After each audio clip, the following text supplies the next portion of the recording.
Welcome to Harmonia. In this series called Lots, we will explore the ancient roots and authentic techniques of divination among the pagan peoples.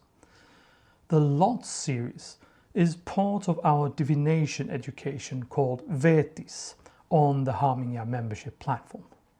We will move carefully and deliberately through the foundations of Indo-European divination and look at why divination existed, how it functioned in ritual and communal life. We're going to look at and teach a wide range of divinatory techniques like augury, necromancy, astrology, CLEROMANCY, haruspicy, pyromancy, scrying, etc. This first episode starts where Indo-European divination itself appears to begin, with CLEROMANCY, the casting of lots and the study of the pattern of thrown objects.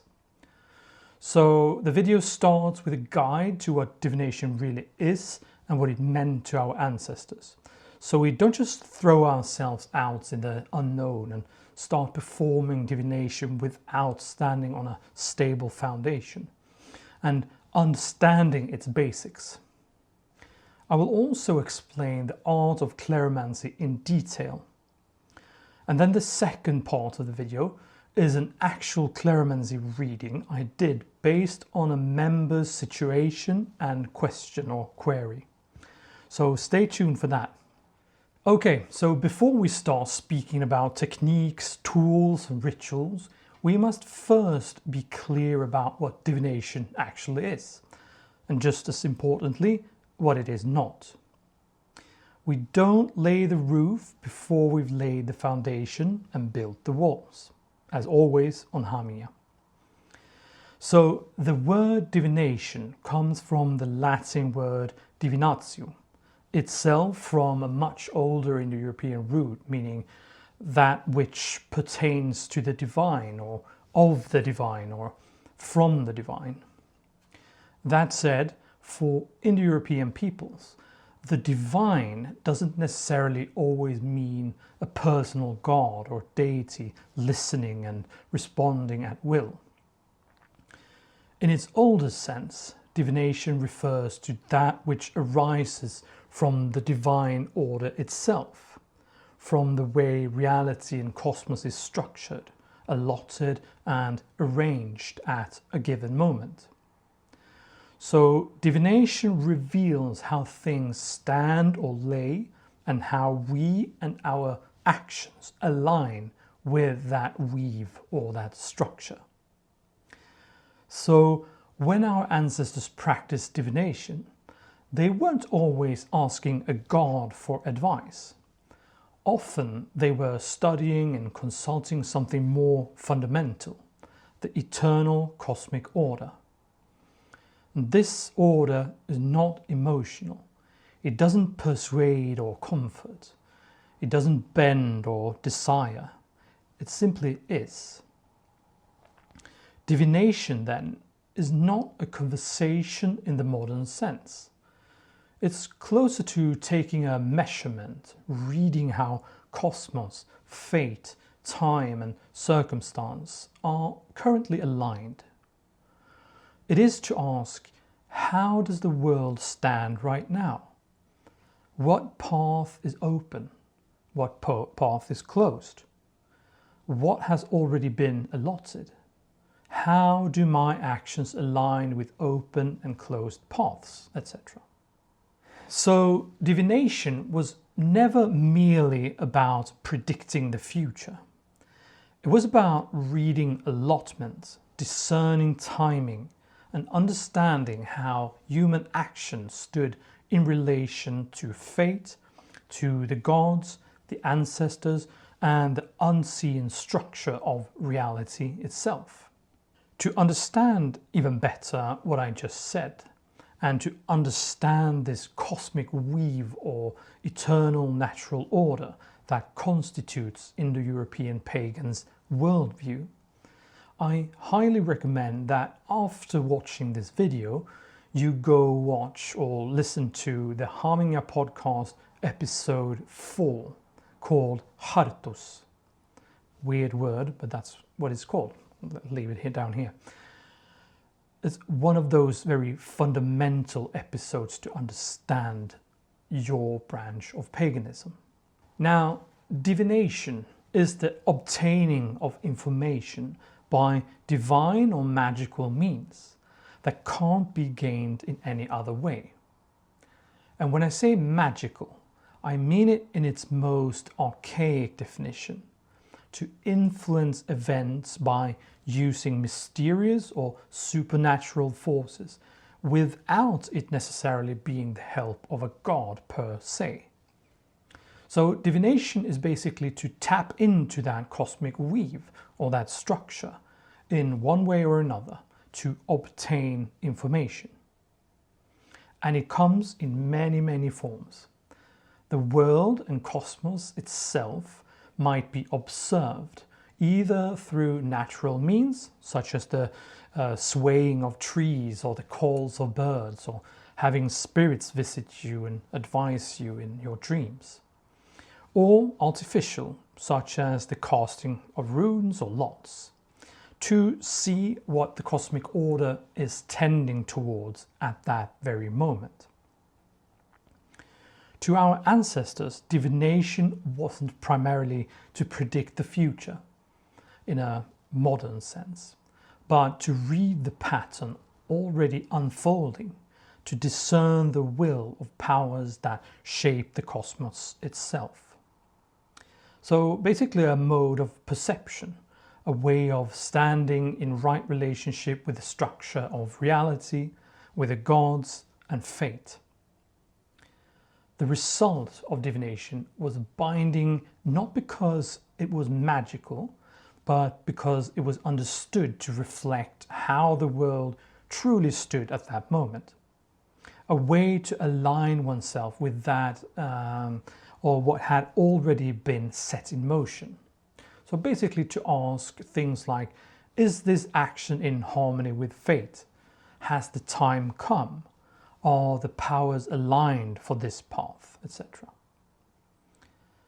And it is super important to understand that according to the Indo-European worldview and cosmology, to do divination, to view the cosmic weave or structure, is to view what will be if the flow of Hartos remains unchanged, if you don't take action, if you don't improve, etc. This is what's going to happen if nothing is done. Ancient Indo-European peoples were intelligent, and why even bother if nothing could be done? So this is super important to remember. How does the cosmos lay right now? And what will happen if nothing is done or you don't act upon it? Another very important thing to remember is that divination was never about self-expression or entertainment. It's not a mirror for personal psychology. It's not a tool for affirmation or a way to validate desire. It is a way of standing upright in a cosmos governed by fate, allowing individuals and communities to act with courage. Not because the outcome is guaranteed, but because the path is understood and seen. Divination often tells people things they don't want to hear, and those answers are expected to be taken seriously, not reinterpreted until they feel comfortable. If divination doesn't have the power to disappoint you, it doesn't have the power to guide you. Remember that. So why did Indo-European peoples actually practice divination? What was it that they used it for? In ancient societies, divination wasn't an occasional act. It was a structural tool for navigating existence. And as mentioned, one of the most consistent conclusions among scholars is that Indo-European divination was aimed less at discovering a certain god's personal opinion and more at discerning how fate itself had been allotted. So divination functioned as a way to ask things like what has already been set in motion, what portion has been allotted, what outcome is unavoidable, and what remains flexible. Another major function for divination was social and political legitimation. For example, to legitimize authority and leadership. Divination was frequently used to confirm kingship, select leaders, validate major communal decisions, and to justify actions after the fact. Since divination was understood as revealing cosmic or fated approval, it removed decision-making from individual ego and placed it in the hands of a higher order. So that's why, for example, why kings often ruled by omen, assemblies accepted decisions revealed through lots, and why warriors followed signs even into dangerous outcomes. Divination was also used to determine where sacred space should be established and when ritual action should take place. Altars, sanctuaries, boundary markers, and assembly places weren't positioned arbitrarily. Their placement was often confirmed through omens, lots, or other divinatory signs that indicated whether a location was properly aligned with the cosmic order. Likewise, divination helped determine the right moment for sacrifice. When the powers were receptive, when timing was favorable, and when ritual action would harmonize rather than disrupt the existing order. It also helped to decide when to act in general, the auspicious time for various things. So rather than asking, will this succeed? People more often asked, is this the right moment? So from this perspective, divination helped determine things like when to migrate, when to raid or make war, when to plant, when to harvest, when to marry, or enthrone a leader, etc. So in that sense, it helped people manage danger and existential uncertainty, like journeys into unknown territory, warfare, seasonal transitions, encounters with foreign peoples, boundary crossings, etc. But again, divination does not remove danger or happenings. It provides orientation within danger. A technology of courage, a way to act decisively even when outcomes are uncertain. Clarity doesn't remove risk. It removes confusion. So you see it and you can act upon it. Related to this, another very important function of divination was obviously to determine whether offerings and prayers had been accepted or not, and whether, for example, ritual errors had been made and ritual taboos had been broken. Experts increasingly emphasize that sacrifice wasn't complete until its reception had been divined and shown. An offering was an act of communication, and divination was the response. Without divination, sacrifice risked becoming a monologue rather than a dialogue. The gods aren't assumed to be constantly attentive or benevolent.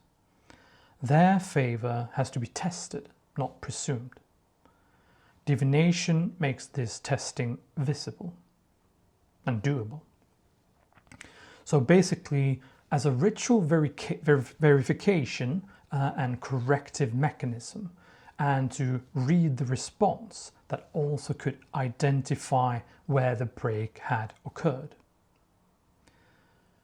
There are obviously many reasons to perform divination, and I obviously can't mention them all, but another one was that it was used to communicate with spirits, ancestors and other chthonic or land-bound powers. This is suggested by divination at graves and burial mounds, associations between fate, ancestry and land, and also traditions where the dead possess special knowledge. Divination in this context allowed communities to remain in dialogue with those who had already crossed the boundary of fate, or those who had more knowledge than oneself, which is often the case. Okay, so historically, what do we know about divination methods Indo-European peoples have used? Let's have a look. First of all, it's important to mention that the divination methods have varied widely. That's because the Indo-Europeans expanded out over big parts of Eurasia and didn't hesitate to be influenced by and borrow other people's methods. They also continued to make up new ones and to update the ones they already had. A very common divination technique among ancient Greeks, Roman peoples and Celtic peoples was extispicy or haruspicy. This was the inspection and interpretation of the entrails of animals sacrificed in offering rituals. The entrails, most importantly the liver, but also the lungs and the heart, they contained a large number of things and signs that indicated the god's approval or disapproval. The organ's color, the shape, condition, patterns, appearance, etc., allowed people to discern the attitudes of the gods and react in a way that would maintain harmony between the human and divine worlds. Another common divination technique among many Indo-European peoples was the so-called augury or ornithomancy. That's to say, observing and interpreting the presence, flight and behaviors of birds to receive omens. Even Remus and Romulus, the mythological founders of Rome, even they used augury when they were arguing over where the exact position of the city of Rome should be.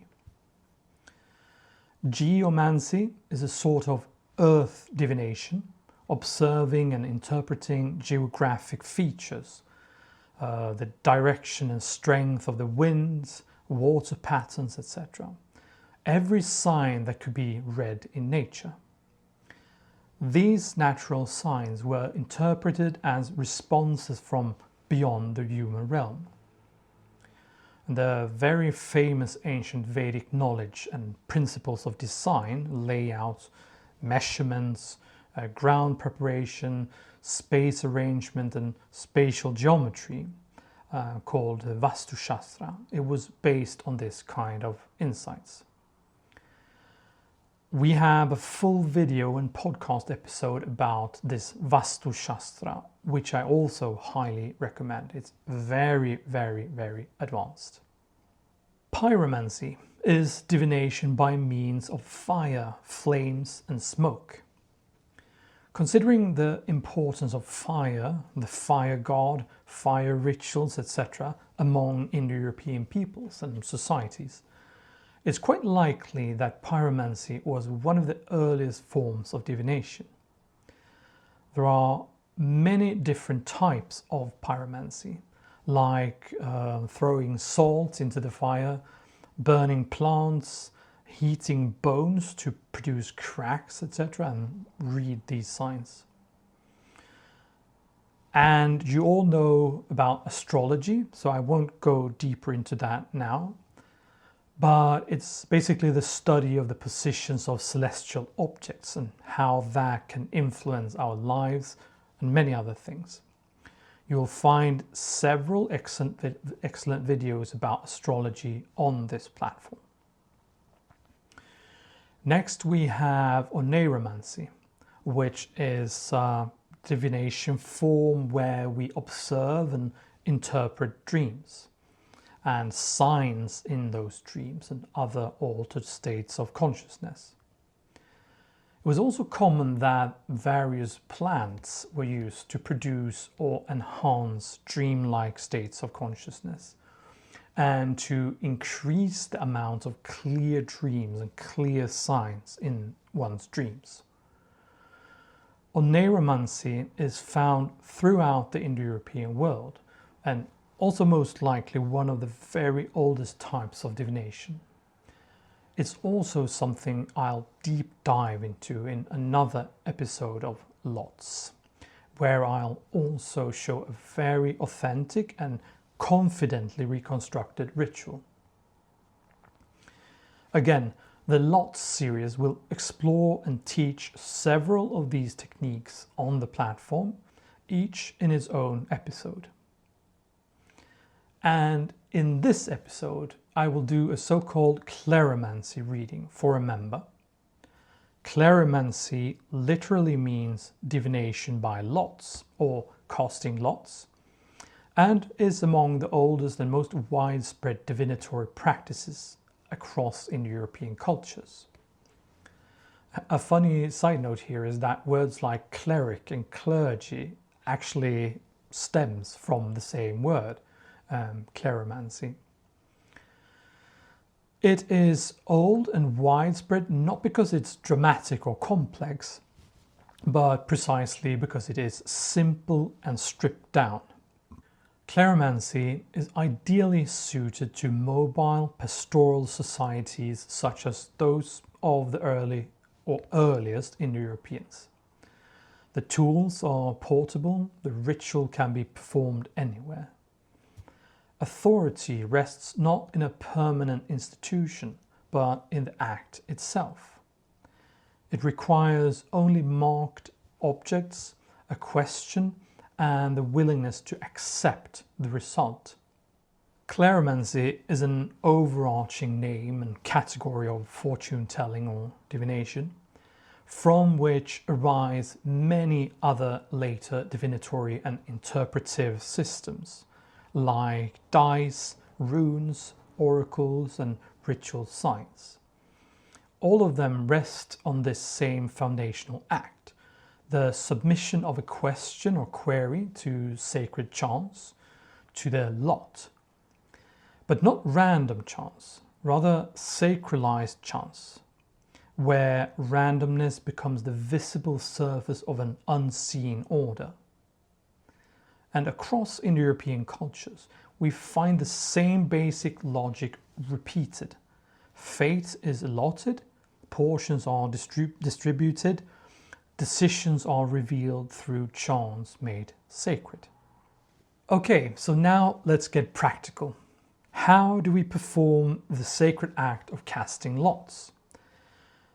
The answer to that is that there are many answers.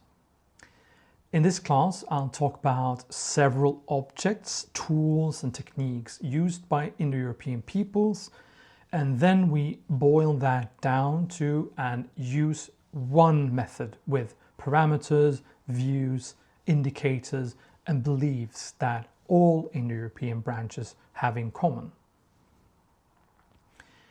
Good old Tacitus writes in year 98 CE about the Germanics. To divination and casting of lots, they pay attention beyond any other people. Their method of casting lots is a simple one. They cut a branch from a fruit-bearing tree and divide it into small pieces which they mark with certain distinctive signs and scatter at random onto a white cloth. Then the priest of the community, if the lots are consulted publicly, or the father of the family if it is done privately, after invoking the gods and with eyes raised to heaven, picks up 3 pieces, one at a time, and interprets them according to the signs previously marked upon them. So that's quite straightforward and not too many parameters to take into consideration. The distinctive signs that Tacitus mentions might have been some kind of proto-runes or some other signs they used.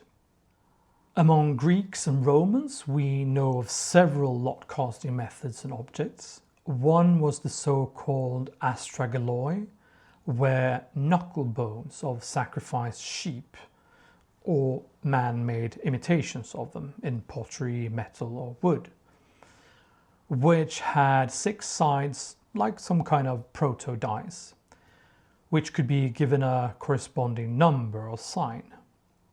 The numbers or signs could then be checked against a fixed interpretation recorded on a tablet at the shrine. Another way was to use little tablets or counters made of wood or other materials that were thrown into a so-called citella, a copper vessel filled with water. The tablets were marked with various signs and symbols, even for instance the names of the persons using them.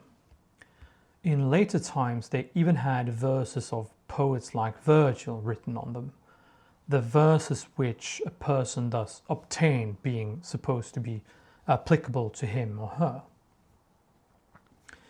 In Roman and Greek temples, it was also common to do oracle castings with pebbles, beans and dice. Outside the temples, and more among people in general, all kinds of significant objects were used, like seeds, stones, sticks, bones, crystals and coins. And when it comes to where and on what the lot casting objects were cast, that too has varied a lot. Near hearths, by trees, on cloths, mats and hides, a marked circle, a portable boundary created by rope, a bag, a helmet, bowl or quiver. Sometimes they were also cast across a boundary line, and depending on what side of the line they landed, they were interpreted differently. But it is clear that all techniques use some kind of boundary, delimited area or something else to relate to. And as so often in Indo-European spirituality, it was always about sacred versus profane, inside versus outside, borders, liminality and thresholds. I will teach you the method I use, one with authentic objects, directionality and spatial orientation, and that draws only on interpretive rules, principles and signs that are broadly shared across Indo-European traditions, and which is constructed to be both authentic in structure and realistic for the earliest Indo-European peoples. And I will do that with a real case, with a query from one of our members.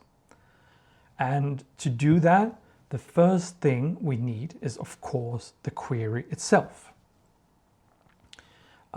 It should be said here that what I'm about to show here is the divination and CLEROMANCY itself. And such things were often surrounded and accompanied by several preparations and rituals. And that's something else, and that's something you will find on this platform too. So this is just the divination itself.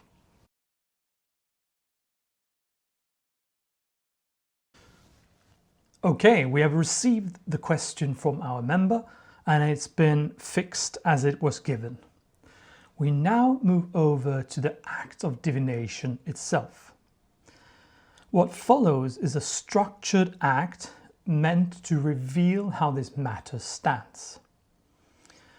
So here you see the query that our member is wrestling with.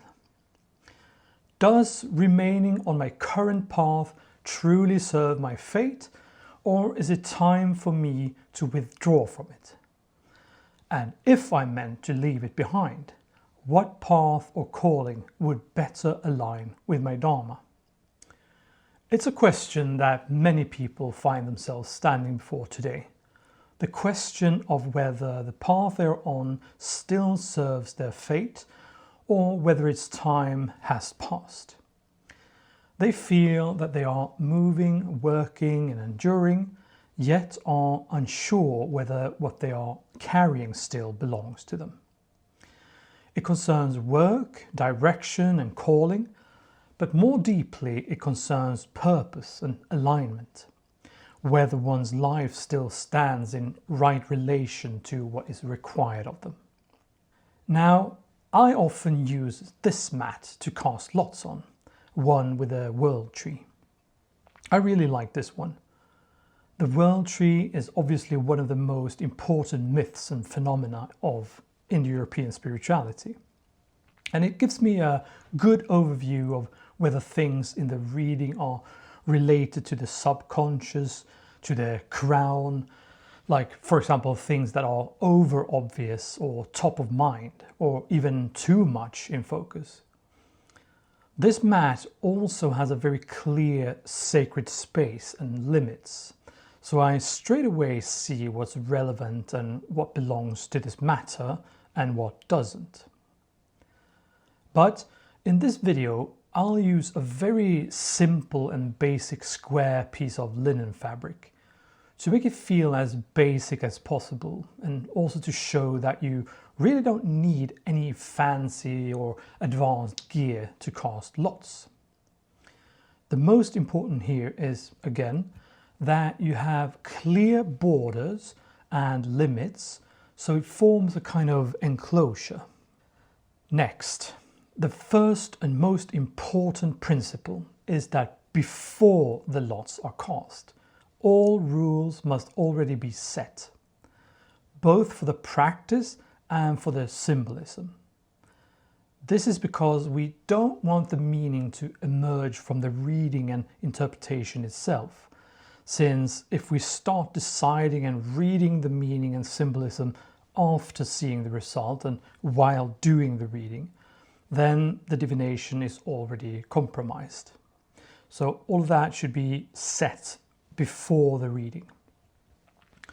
So apropos the casting mat, the rule is that only the lots behavior inside the space matter. Those that end up outside the borders don't count. They don't belong to this communication, and that external disturbance is excluded. Another rule is that most often the lower half of the space means no, and the upper half counts as yes. Also remember that the meaning and symbolism of the lots or objects should have been defined and set before the reading starts. I repeat that. So I'll quickly go through the objects used in this divination and their preset symbolism, well aligned with how ancient Indo-European peoples viewed them. I will use 8 objects in this reading, as you can see here. They're all things that it's quite likely that the earliest Indo-European peoples used. Okay, so the stone is a symbol of stability, anchoring and grounding forces at play. The bone represents strength, core, essence, building blocks or challenges tied to past actions. The die represents forces of chance and fate, external forces, the unknown, perhaps the need to take control. A bit like the rune Perthrow is often interpreted, for those who know that. The number shown, of course, also has significance. We'll get back to that. The twig signifies potential, growth, or the fragility of your current situation, a make or break, your part in the all, your little twig in the world tree. The feather indicates messages from the higher plane, freedom-related or spiritual changes, something that is beyond yourself and your everyday life, your everyday realm and context. The wolf or dog tooth relates to loyalty, survival, instinct, protection, or fierce challenges. The seed is potential that can unfold in the right conditions, what can grow, beginnings, but also that some will not sprout and some will be lost. The bronze fragment hints at endurance, craft, solving problems, indicating struggles and perseverance. It's also something that early Indo-European peoples would cherish and hold high, perhaps even something they'd struggle to get their hands on or to achieve. Rules and definitions like the object's positions when having been cast and the directions within the sacred space should also be decided before the casting. And I have done that, but I'll explain them to you as we go, while we do the reading, so we get a better flow in this video. Just remember that it all has to be done before the divination. I repeat. You will of course also find all these how-tos and prerequisites on the Harmonia platform. You'll find everything there, so don't worry. And I've decided to split this query up into two parts. The first part: does remaining on my current path truly serve my fate, or is it time for me to withdraw from it? As a yes or no question. And the second part: if I'm meant to leave it behind, what path or calling would better align with my dharma? As more of a real divination reading where I read and interpret the signs. The next thing I do before casting lots is to pass the objects and circle them over the hearth fire. This is done to remove any residue from previous workings, to return the objects to a neutral, ordered state, and to prepare them for new use. At times, I also hold them in incense smoke, so that they are likewise cleansed and properly prepared. And this is not done to empower or charge the lots, but to ensure that nothing unintended is carried into the reading. So cleanliness and order. Here I also ask the ordered cosmos and potentially also the advisors out there to help guide me and let me see clearly. And I finish by saying two things. First, may what stands be shown. Let what is allotted be revealed. And then, divination does not create fate, nor does it persuade the divine. It reveals how things stand at this moment. It's a very important thing to remember. So now that I know that I'm well aligned with and connected to the weave or the order, I say the question out loud. Does remaining on my current path truly serve my fate, or is it time for me to withdraw from it? And if I am meant to leave it, what path or calling would better align with my dharma? In Indo-European ritual, a question must be made stable before fate can respond. Changing or clarifying after the cast was seen as invalidating the result. So now I say, as some kind of legislation, which was also very common among Indo-European peoples, this question has been heard and fixed. It will not be altered after the lots are cast. As mentioned before, I chose to split this query into two parts. The first part is more of a yes-no wondering, so that's what I'll investigate first. I actually chose to check this part with two different techniques, with a dice outcome or a dice result, and one where I cast the objects to see on which side of the midline they end up on. To do this, I have defined two clear states in advance.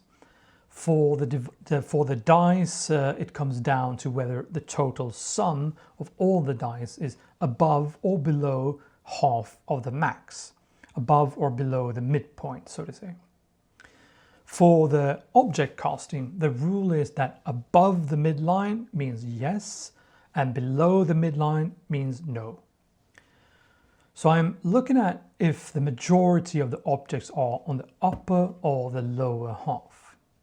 If the outcome of the dice had shown that yes, remaining on your current path truly serves your fate, then I wouldn't have continued with the reading at all. But I would have advised the querent to continue for another while and try to find purpose and joy in what they're doing right now, at least for another while. But as you can see, the dice result was 41, so below half of the total sum, which was 88. So that means no. Therefore, I continued, and I wanted to make sure that this answer was the right one. And as you can see here, the majority of the cast objects ended up on the lower half, also meaning no. So no, this is no longer the right path. That's how we read it. If these two yes or no readings would have shown different results, or actually also even splits, I would have interpreted that as withhold or not yet, and advised the querent to sit still in the boat for another while. But as you can see, both outcomes indicated that, as it looks right now, this is no longer the right path for the querent. So I moved on to part 2 of the query and the interpretation casting. If I am meant to leave it behind, what path or calling would better align with my dharma? So therefore I go on and I perform the main casting or divination. And the first thing I do after having cast the lots is that I study the obtained cast configuration. As mentioned before, the cosmic order often gives us answers in shapes, patterns and configurations. So this is a very important aspect. Things like if the objects landed randomly scattered, overlapping or touching, in a circle, evenly spread out, or even in an X shape. These all have different meanings, and you will find all of them also on the platform. And here in this reading, I actually interpret the obtained cast configuration both as randomly scattered and in an X shape. So we'll take both of those into consideration in this reading. What also becomes immediately clear is that there's a division, a split in this matter, with two very clear groupings of the objects. So no matter this is about a decision that has to be made, a crossroads and a choice of paths, two different directions and thoughts or feelings. And the preset understanding of the randomly scattered cast pattern is obviously that things in life are a bit all over the place. It indicates a bit of chaos, which is of course the opposite of what Indo-European people strive for. It indicates volatility and that things are no longer fixed or balanced. Things are no longer obvious or certain. This too rhymes very well with the querent's life situation. The X shape indicates crossroads, choices, and critical decisions. That it's time to make a choice and act upon it. So that too is very fitting here, reflecting the state of our members' situation. The next thing I do is that I take a look at what objects didn't make it on the mat, which objects landed outside the sacred space. And I try to interpret what that might mean and why that is. In this case, we see that both the proto-die and the seed ended up outside the enclosure. So they're not to take into consideration, at least not directly, but in many ways indirectly. In the Indo-European worldview, things are never neutral. Again, the die represents forces of chance and fate, the unknown, and perhaps the need to take control.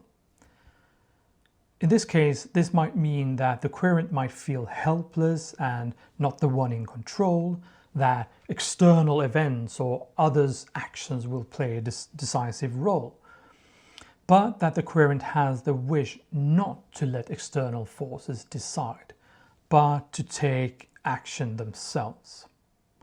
Perhaps also that actions may be premature, but I'll come back to all this. The seed is potential that can unfold in the right conditions, or it can grow, beginnings, but also the risk that some will not make it, some will not sprout, some will be lost. Here I interpret that as that there is a calling and a new path, but the growth and potential that matters is outside the current frame and not where the querent is right now. And that the conditions are wrong. The querent hasn't taken the right precautions and created the right conditions and circumstances to move on. They haven't prepared the ground. So there's a need to act. Next, I do the main reading, where I take into consideration all parameters, the shape or pattern the objects landed in, the objects that ended up outside the limits, the meaning of the objects per se, directions, and in what positions within the space that the objects landed in. And with that, I try to create a holistic overview. I've already mentioned the scattered cast pattern and the X shape. It's clear that the querent is struggling and doesn't really know where to go and what to do next. They've come to a crossroads in life, a choice of paths, and a decision has to be made. Things are no longer as they used to be, things are unbalanced, and everything feels a bit uncertain. It's time to make up your mind and act upon it, because it's better to change than to be changed. The clear spatial division between two groups of lots is actually one of the most meaningful positional outcomes one can get. When the lots fall into two clearly separated groupings, it indicates that the matter itself is divided. There seems to be two viable but perhaps unequal directions, unequal in weight, timing, or cost.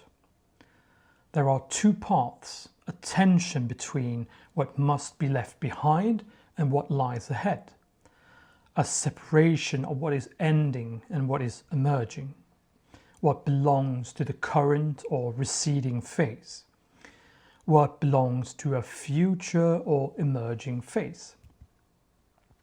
Something saying that these things do not belong together any longer. In this perspective, bone and twig stand against tooth, feather, bronze, and stone. The bone represents strength, core, essence, building blocks, or challenges tied to past actions. So what's been built up until now. The twig signifies potential and growth and your part in the all, but also the fragility of your current situation, a make or break, your little twig in the world tree, for better and worse. The wolf or the dog tooth relates to loyalty, survival, instinct, protection, fears, challenges. The feather indicates messages from the higher plane, freedom-related or spiritual changes, something beyond yourself and your everyday life. The bronze fragment hints at endurance, craft, solving problems, indicating struggles and perseverance. It's also something that early Indo-Europeans would cherish and hold high. The stone is a symbol of stability, anchoring and grounding forces at play. And this means that the querent's background, core, essence and building blocks, and their part in the all, and their little twig in the world tree, is now at a crossroads, at a make or break, a fragile situation. Fragile and breakable. The querent has to build something new, something stronger. This fragile situation and need to build something new stands against the wish to find something larger than life, something more purposeful, something beyond the current self, something other than your everyday life, realm and context. The longing for purpose, but also longing for these new things to work out, anchoring and being grounded in a new life.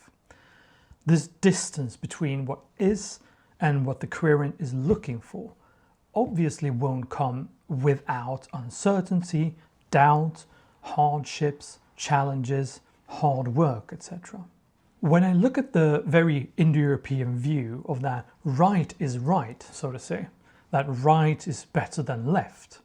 Here, by the way, we should remember that the Latin word for right, dexter, actually means both right as in the direction and right as in justice, correct, etc.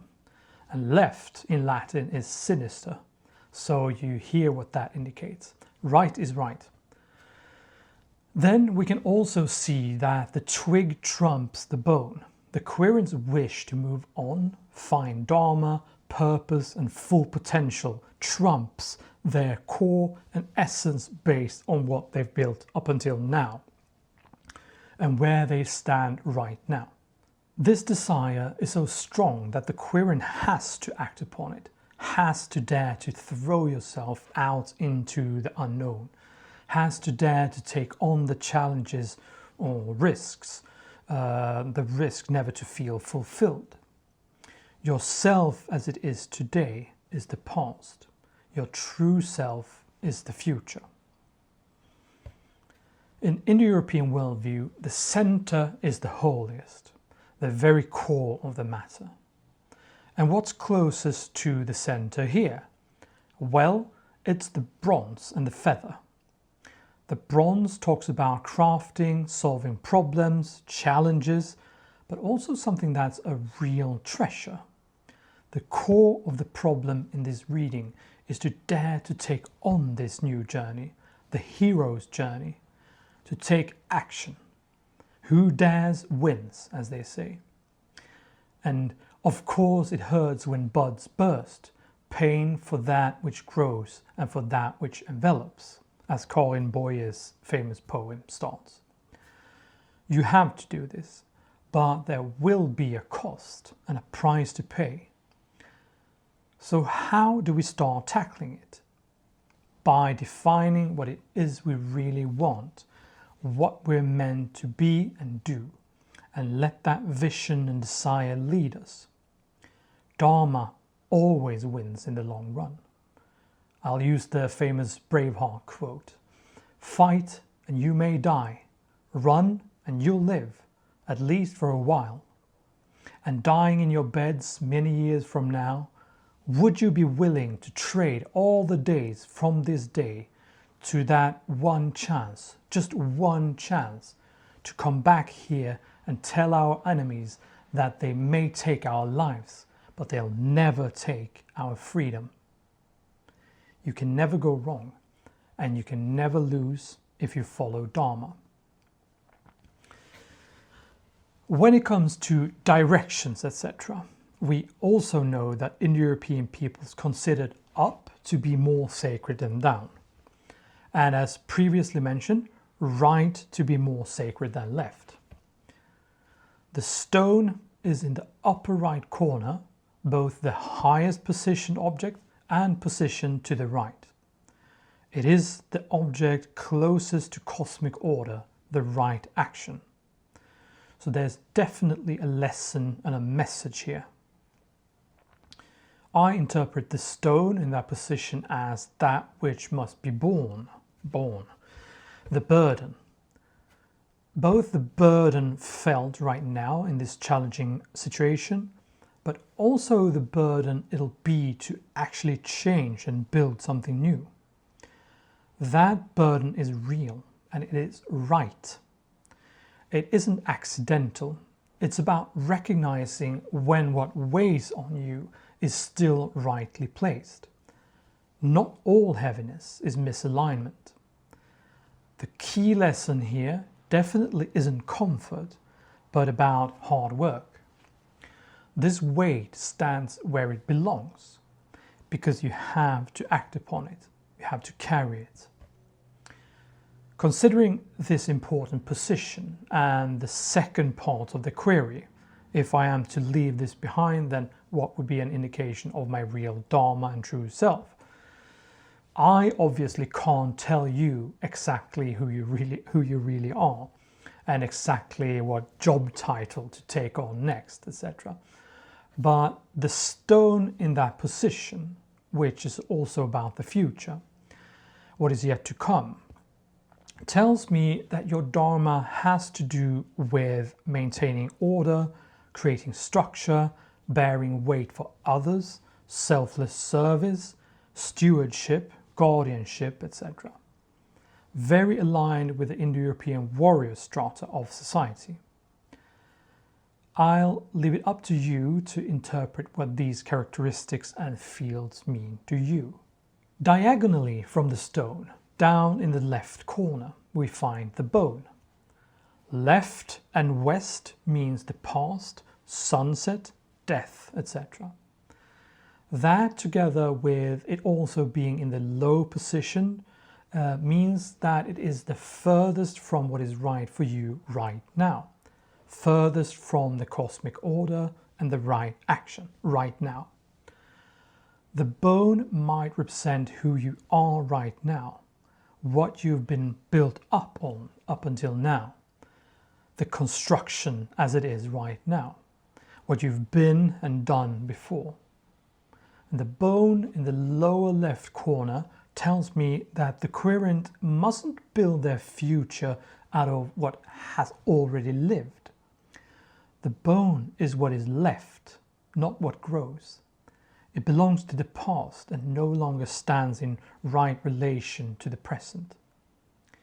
We cannot and should not build the future out of remains. The future isn't built by rearranging what has already lived, but by standing firmly where weight, duty and right action are required. Don't continue a role simply because it is familiar and the known, if it doesn't feel right. This is what must be laid down. Paths followed out of duty to the past rather than the alignment with the present.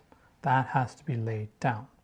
What stands before you now is not misalignment, but weight that rightly actually belongs to you.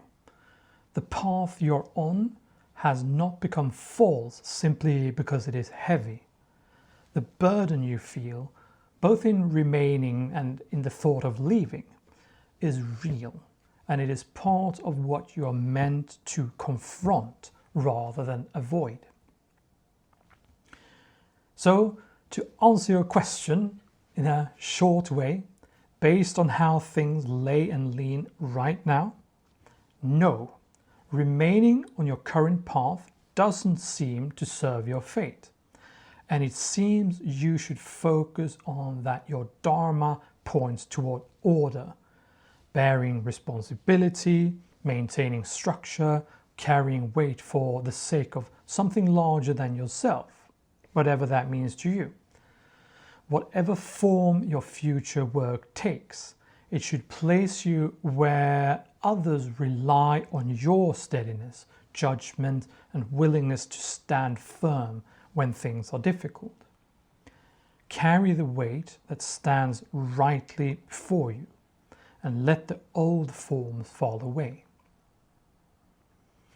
I really hope that this helps the querent, and I hope that this video helps all of you who are interested in authentic Indo-European divination, and in this case CLEROMANCY.